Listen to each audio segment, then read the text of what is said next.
सवाल जानते हैं। दिल्ली से हमें कॉल किया सुमन ने। Hello hello hello. Suman ji बताएं क्या पूछना चाहती हैं? हाँ डॉक्टर साहब, मैं ये कह रही थी कि मेरे को है ना शुगर है 30 साल से जी। और अभी मेरे को थोड़ा क्रिएटिनिन 1.1 आया है और GFR 60 आया है। कितना है GFR? GFR 60 आया है जी। 60। ओके। और एक है ना ये यूरिया नाइट्रोजन भी 12 के करीब आया है। ठीक है। तो अभी मेरे को डाइटो शुरू करी है डॉक्टर ने, तो क्या ये ठीक हो जाता है जी? सुमन जी ठीक है, आपको मैं ये बताना चाहूँगा कि आपको क्रिएटिनिन 1.1 वैसे देखा जाए तो नॉर्मल है। जीएफआर जो 60 बता रहे हैं वो बॉर्डरलाइन जीएफआर के रेंज में आता है, इससे थोड़ा सा ऊपर ही होता तो बेटर है। डाइट और जो मेडिसिन है वो ज़्यादातर पेशेंट को पैरों में सूजन या स्वेलिंग होती है या चेहरे पे स्वेलिंग होती है, इन शॉर्ट जिनको फ्लूइड ओवरलोड होता है, हो सकता है कि आपको भी इसी किसी वजह से डाइटोर दिया जाएगा। डाइटोर या वैसी कोई मेडिसिन किडनी को ठीक करने के लिए नहीं होती है, बट डेफिनेटली आपका जो भी 20 साल से आप बता रहे हैं कि डायबिटीज है और जीएफआर आपका 60 है, तो डेफिनेटली आप इसको आगे बढ़ने से यानी जीएफआर को और कम होने से रोक सकते हैं। और आप जिन डॉक्टर से ट्रीटमेंट ले रहे हैं उन्हीं से संपर्क में रहिए ताकि वो आपकी किडनी की बीमारी अगर बढ़ रही है तो उसको रोकने में आपको हेल्प कर सके। डॉक्टर एक और कॉलर हमारे से जुड़े हैं दिल्ली से। हेलो जी शालू जी बताएं क्या पूछना चाहती हैं? मैं ये पूछना चाहती हूँ कि अगर कोई पेशेंट किडनी प्रॉब्लम से सफर कर रहा है और ट्रांसप्लांट कराने के लिए उसके पास फैमिली में कोई डोनर नहीं है, तो ऐसी कंडीशन में पेशेंट क्या करेगा? ये बहुत ही एक पर्टिनेंट क्वेश्चन है और बिलीव मी ये कॉमन भी प्रॉब्लम आती है कई फैमिलीज में कि डोनर मतलब देने को तैयार है फैमिली मेंबर्स पर किसी वजह से मैच नहीं करता। तो इसके लिए जो एक ऑप्शन है वो है कैडावरिक रीनल ट्रांसप्लांटेशन या डिजीज्ड डोनर रीनल ट्रांसप्लांटेशन। तो काफ़ी सेंटर्स में ऐसा ट्रांसप्लांटेशन होता है जहाँ पे कैडावर यानी कि somebody who is about to die brain death जिनकी हुई है उनकी फैमिली चाहती है कि हम इनके ऑर्गन्स डोनेट करें, वैसे डोनर्स से किडनी मिलती है। और ऐसे हॉस्पिटल्स में आप रजिस्टर करा सकते हैं जहाँ पे कैडावरिक किडनी ट्रांसप्लांट का प्रोग्राम अच्छे से चल रहा है और depending upon the blood group और डिपेंडिंग ऑन की कितनी वेटिंग लिस्ट है ऐसे पेशेंट्स को किडनी मिलती है। डॉक्टर जैसे कि हमारे कॉलर ने भी जिक्र किया डोनर का, तो डोनर कितने तरह के हो सकते हैं या फिर कहा जाए कि किससे किडनी ली जा सकती है? तो मेनली दो होते हैं, एक तो होता है लाइव डोनर और दूसरा होता है कैडावरिक जिसके बारे में मैंने अभी बताया और बताऊंगा।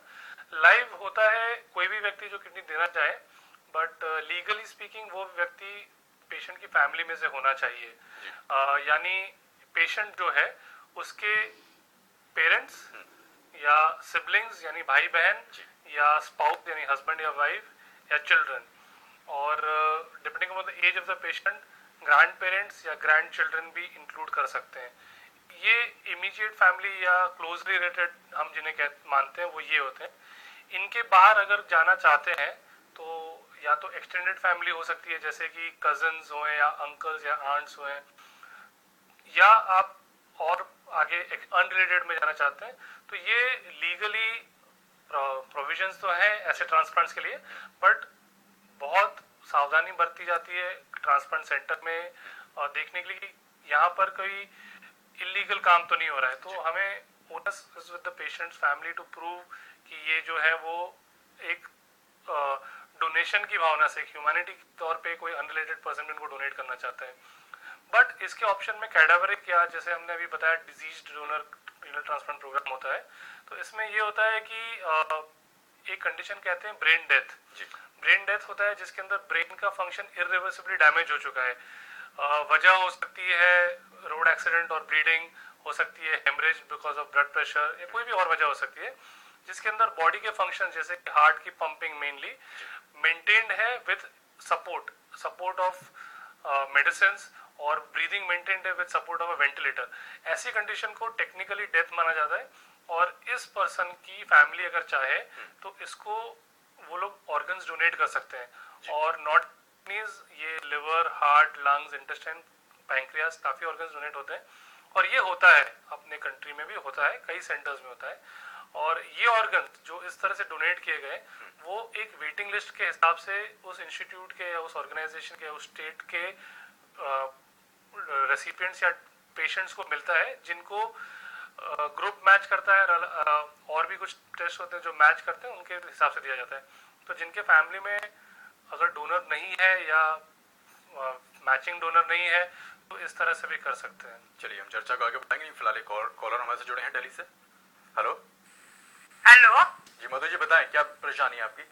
हाँ, मेरे ब्रदर हैं, उनको हाथ पे चोट लगी थी, डायबिटिक पेशेंट भी थे, तो हाथ पे चोट लगी है तो उनको ना डॉक्टर ने बोला कि टीबी की हाथ में टीबी है।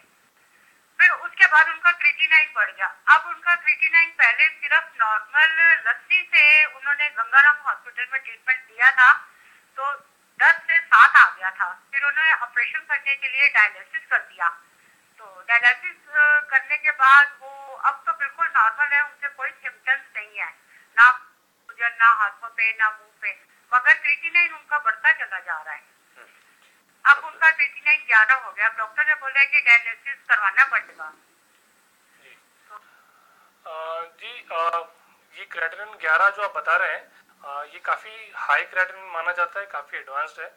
और कोई भी वजह रही हो, चाहे डायबिटिक थे और पहले क्रिएटिनिन नॉर्मल था, पर किसी इंसल्ट की वजह से जैसे इन्फेक्शन लग गया या ट्यूबरकुलोसिस लग गया है, किसी मेडिसिन के रिएक्शन से या किसी भी वजह से एक बार किडनी को डैमेज हुआ तो वो किडनी रिकवर ना भी करे ऐसी पॉसिबिलिटी रहती है। और जब किडनी डैमेज एक लेवल से ज़्यादा हो जाता है, जैसे हम आपको स्टेजेस ऑफ किडनी डिजीज में बता रहा था शुरुआत में, वो ना कि क्रिएटिनिन बट जीएफआर से डिटरमिन होता है। तो क्रिएटिनिन से हम एस्टिमेट कर सकते हैं। तो कुछ लेवल के बाद पेशेंट को ज़रूरी बनता है कि उसकी किडनी का काम सपोर्ट किया जाए आर्टिफिशियली। तो डायलिसिस एक तरीका है, और अगर उस किडनी में रिकवरी की कोई आशा नहीं है, कोई गुंजाइश नहीं है, तो ट्रांसप्लांटेशन भी एक ऑप्शन बनता है। बट हाँ, 11 क्रिएटिनिन है और अगर आपके नेफ्रोलॉजिस्ट सोच रहे हैं कि ये क्रिएटिनिन नीचे नहीं आने वाला है, उनके असेसमेंट पेशेंट को देखकर और रिपोर्ट्स को देखकर ज़्यादा सही होगी, तो डेफिनेटली कराना पड़ सकता है। और जो दूसरा आपका था कि इनको सूजन नहीं है चेहरे पे और पैरों पे, हाथों में, तो खैर ये तो एक बात है कि सब पेशेंट को सब प्रॉब्लम्स होना ज़रूरी नहीं है, और हमें वेट नहीं करना चाहिए कि सूजन भी आ जाए, सांस लेने में दिक्कत हो जाए तभी जाकर डायलिसिस कराएं। अगर क्रिएटिनिन इसी लेवल पे बनता रहता है तो पेशेंट की हेल्थ को मेंटेन करने के लिए डायलिसिस इनिशिएट करके कंटिन्यू करना जरूरी बनता है। बिल्कुल डॉक्टर, हम बात कर रहे थे डोनर्स की। लिविंग डोनर की अगर हम बात करें तो क्या डेड डोनर्स जो होते हैं, जो पेशेंट की लाइफ है, लिविंग डोनर्स से जब किडनी ली जाती है तो ज़्यादा अच्छी रहती है? अगर हम एक रेसिपिएंट की बात करें कि रेसिपिएंट को अगर हम एक किडनी दे रहे हैं तो वो लिविंग डोनर से आई है या कैडावरिक किडनी आई है, उसमें क्या फर्क पड़ता है? तो डेफिनेटली लिविंग डोनर की किडनी के रिजल्ट्स हिस्टोरिकली अच्छे रहे हैं। और रीजंस ये होते हैं कि हमने एक लिविंग डोनर को बहुत इत्मीनान से हमने उनको चेकअप किया है, बहुत ही हेल्दी डोनर को लिया है जिनको किडनी देने से उनकी खुद की लाइफ में आगे नहीं होने वाली है। तो ऐसे अच्छे डोनर से किडनी ली गई है और फिर इमीडिएटली ट्रांसप्लांट किया गया है, तो काफ़ी अच्छा रिजल्ट आता है। और क्योंकि हमारे लॉज भी प्रोविजन देते हैं कि रिलेटेड हो, तो रिलेटेड के जेनेटिक मैचेस भी ज़्यादा अच्छे हो सकते हैं, तो that is also one of the reasons.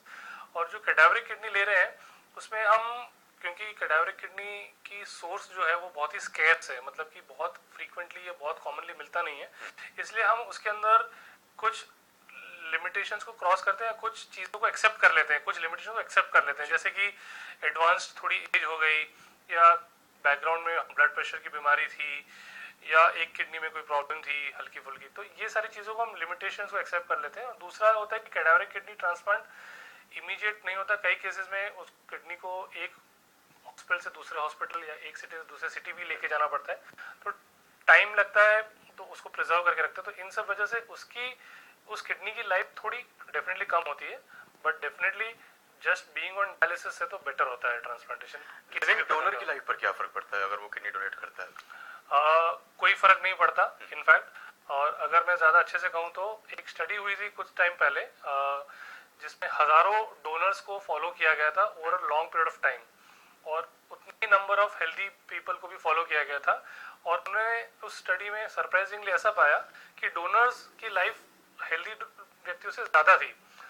खैर ये मानने में थोड़ा मुश्किल लगता है, बट इसका लॉजिक ये है कि जो व्यक्ति किडनी डोनेट करता है वो by the virtue of being a donor एक मेडिकल सर्वेलेंस में रहता है, तो वो अपने रेगुलर चेकअप्स कराते हैं। अगर आप और मैं हेल्दी हैं और हमें कोई परेशानी नहीं है तो शायद हो सकता है कि हम लैक्स हो जाएं, हम रेगुलरली चेकअप ना कराएं, बट डोनर हमेशा चेकअप कराते रहते हैं, उनका ब्लड प्रेशर चेक होता है, उनका ब्लड रिपोर्ट सारा सब चेक होता है।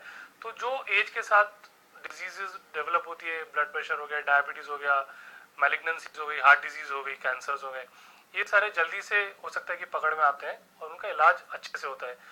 बट ऑन एन होल हम ऐसा तो कह सकते हैं कि जो किडनी डोनेट करते हैं उनकी लाइफ, क्वालिटी ऑफ लाइफ और number of years of life पे या डिजीज प्रोफाइल पे कोई एडवर्स इफेक्ट नहीं पड़ता डोनेशन करने से। बिल्कुल डॉक्टर, जाते जाते आप हमारे व्यूअर्स को क्या कहना चाहेंगे कि अगर किडनी प्रॉब्लम उनको कोई हो रही है, फिर किडनी फेलियर है, तो क्या उनको घबराना चाहिए और किस तरह से इलाज मौजूद है और क्या लाइफ स्टाइल रहना चाहिए?